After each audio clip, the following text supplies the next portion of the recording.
State of the business, what's on your mind? That's what we're going to focus on this week with Brea. So my name is Ula. I support Brea and Heart and Bones Yoga Online.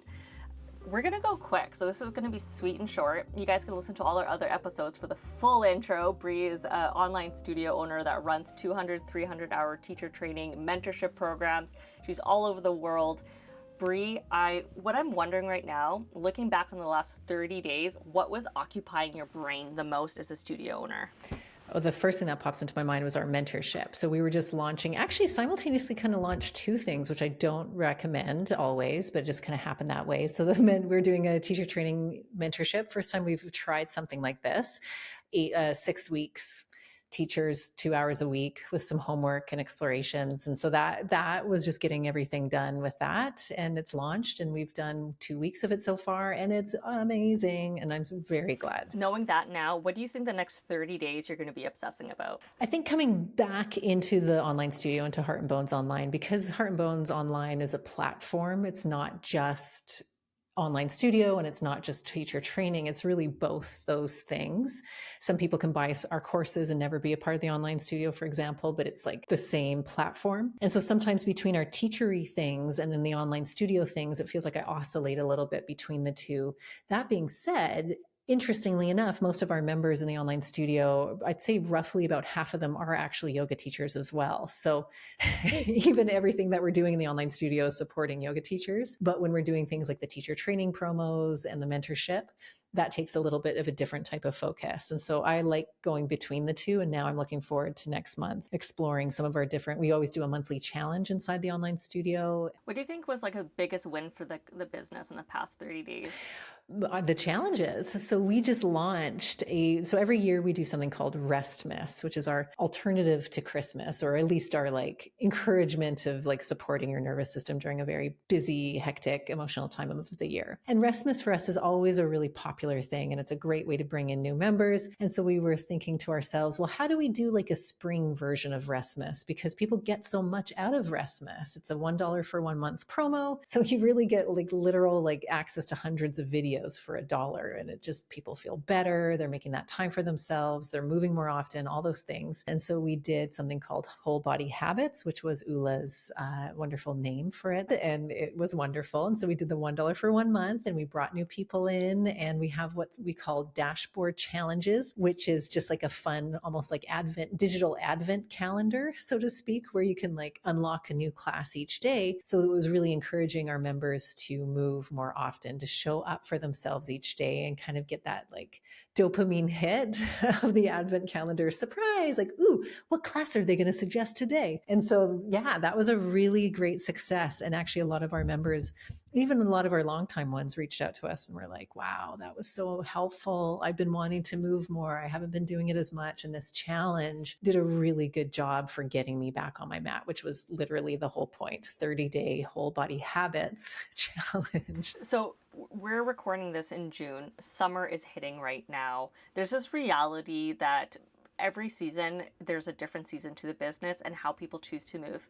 If you could talk to a yoga teacher right now heading into the summer, what are things that you are considering for your own online business as summer is kind of taking off? Are you adjusting what you're doing? Are you adjusting your workflow, or is anything changing?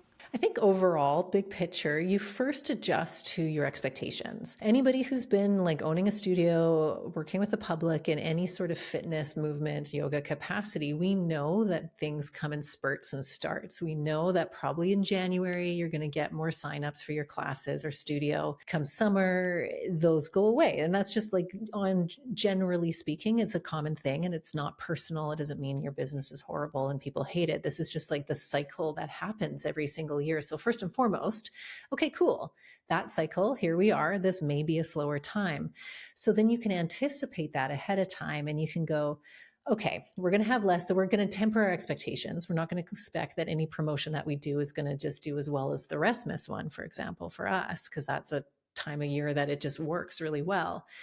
But are there things that we can do to encourage people to still have consistency? Maybe it's the way that you talk to your people. Maybe it's like, hey, I know you're hiking a lot more, but with hiking comes sore knees, sore feet, sore hips. Come and do my summer hips challenge to at least keep doing 15-minute classes Actually, this is a really good idea, Ula. We should write this I'll down. listen back to it. And feel free to share. When I edit it, as I edit it, I will write the note. So let's all just do some sort of like hiking me thing where, like this is not TM'd. You're all allowed to share that. We don't expect you to do an hour class because you're probably wanting to be out in your garden or do hiking or do the summer things. And we can do this because it's online. But you have 15 minutes, and that 15 minutes is going to make your knees feel better for your hike. So it's just like thinking about what people are doing, what's their mindset, and how do we adapt and still find ways to support, even in a time that it's a little bit less inclined for them to come to class. I want to switch gears and I want to talk about you yourself. I think are a great example of someone that invests in themselves, not always in a very linear way. Like you'll take painting classes, you travel, you do these things. What's something that you would recommend teachers kind of think about investing in themselves in the coming months? Perhaps there's slower, maybe their classes aren't as full. To me personally, that sounds like a great time to reinvest in something else. What does that look like? Would you recommend anything? I think I would start with a question.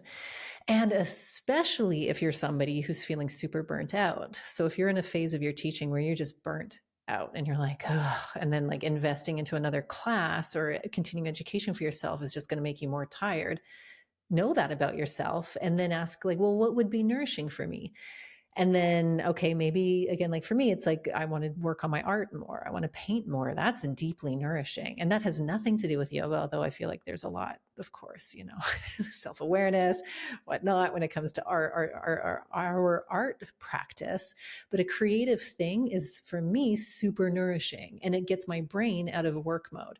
It gets my brain out of teaching mode. It gets my brain out of all the like usual mode that it's in. And I can go into a different place. So for me as a person, that's super nourishing. Somebody else might actually way prefer to do a teacher course, like a little bit of like a one-off course of a subject that you really want to do. Maybe you want to learn, well, we have a fascia course, so it's like, okay, fascia is actually really interesting. And I get inspired when I learn. So maybe I'll do this fascia course. So I think you just ask yourself, well, who am I? What do I need? What do I need for nourishment right now? What's going to nourish me as a teacher so I have more capacity to show up with my classes and friends and family? Your social media is so good. I feel like you're the queen of Instagram. I am so inspired. Tell me, what are you seeing? Is there something we should be aware of in the yoga world? Are there any trends you're excited about, or maybe trends you're like, don't fall into that trap? What's in your mind? I don't know if this is a quick fire answer. That's a can of worms, Ula. Social media. And thank you, social media queen. I did not set out in whatsoever to be any sort of social media anything, and that's just been a byproduct of of this work. I'm humming and hawing because it's like, what's the quick answer? And there's no quick answer because number one, first and foremost, the algorithm keeps changing. Don't play to the algorithm, but play to the algorithm, right? Like don't get too hung up if something's not doing as well, because that's just the algorithm, right? But still have some videos that might find people. If social media makes you want to just, like crawl inside in a hole and never look at anybody and anybody else again, listen to that, because that's fair. Social media is a wild place and it gets wilder and wilder, and it is harder and harder to make an impact through it. And so maybe there's other ways for you to decide on what and who and how you reach people. Do you actually need social media? So I don't know if that's a trend, but I just see it's always changing. I'll chime in. There's so many other options outside of just the classic Instagram, Facebook. Like I'm on Substack for that reason. I love to write. I'm a long form writer and I get a lot of joy out of that. And I feel what my trend is find a thing that you're going to love. That's the trend, and then do that. Yeah.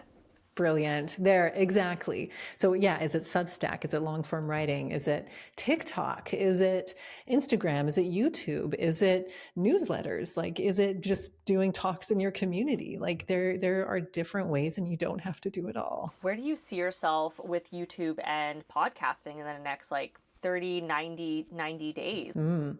Yeah, I think doing it more often. And again, I always have to, this feels like a disclaimer, but for some reason, I think I just need to say this because I think as people listen, they might just assume like, oh, I was always setting out to do this. But I'm like, let me tell you, my friends, the only reason why I ever had a YouTube channel in the first place, which was, I think, again, like 2017, 2016 or something like that, was because I had a Squarespace website. And if I wanted to put a video on my blog, on my website at the time, it had to be hosted on something like YouTube. And so I was like, what?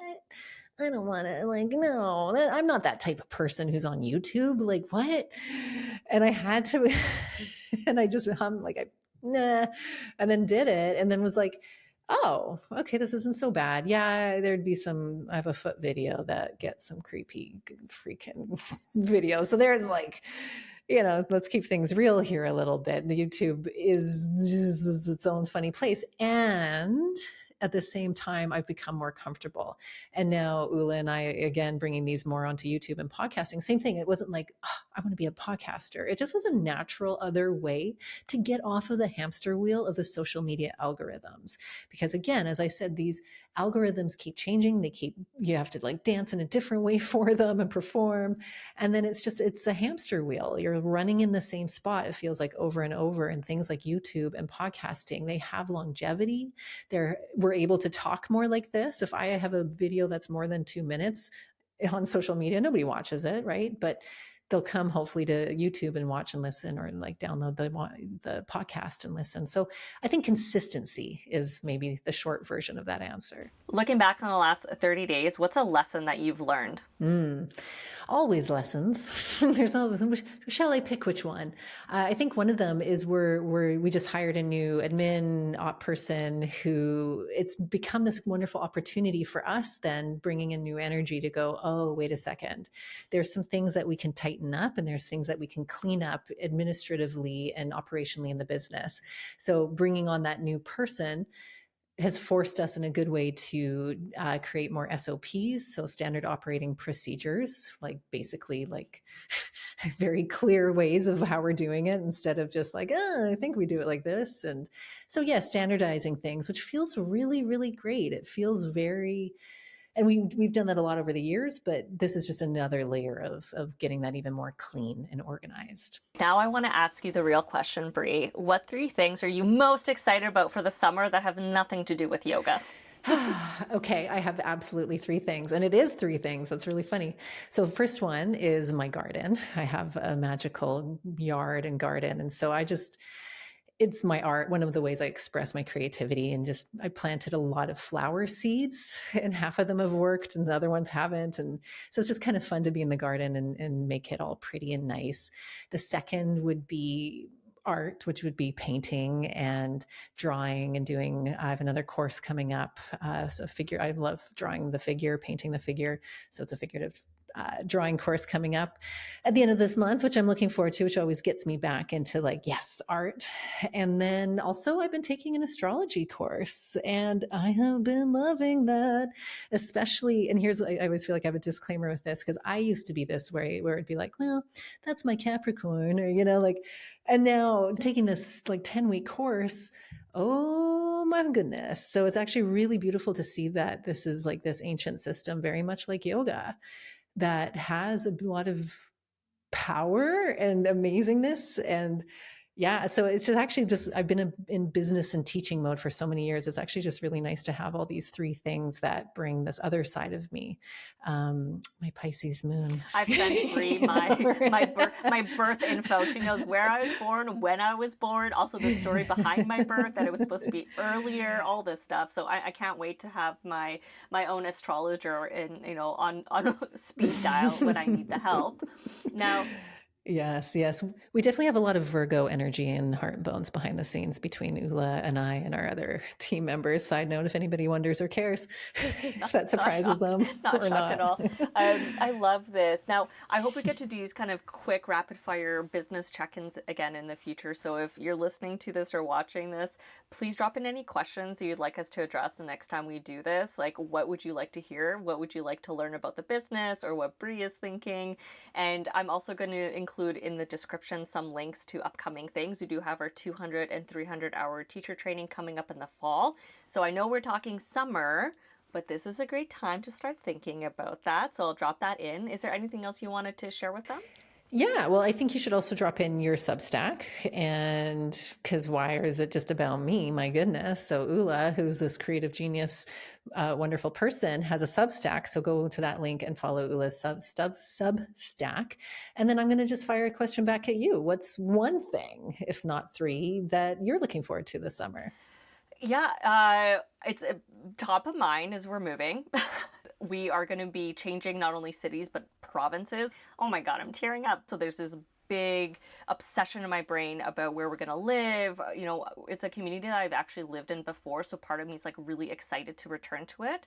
But I think anytime you move, you have an opportunity to reinvent yourself. So I'm really excited, even talked to my partner today, like what my home practice looks like. Like I'm demanding, I have like this little tucked away yoga space for myself. I'm demanding that I get to be close to a gym. Like I'm so excited about those things. So it's not so much the summer, but there's this whole, several months of I get to really think about who I will be this fall. So super obsessed about thinking about that right now. I love that. Right. Change is always has so much associated with it, but the excitement of like, okay, new move, new me. One of the best ways to, change your behaviors is to move, right? Like moving Yes. environments is this massive thing. So being really intentional with that is my goal with this. You made me cry. Oh, I know. I literally wrote about this on Substack. I did a really fantabulous tour this weekend and I cried, and the tour guide shared that part of her healing is crying, and I thought, yes, such a real thing. Such a real thing. If you're listening to this or watching this, please drop in any questions you'd like us to address the next time we do this. Like, what would you like to hear? What would you like to learn about the business, or what Brea is thinking? And I'm also going to include in the description some links to upcoming things. We do have our 200 and 300 hour teacher training coming up in the fall. So I know we're talking summer, but this is a great time to start thinking about that. So I'll drop that in and cut.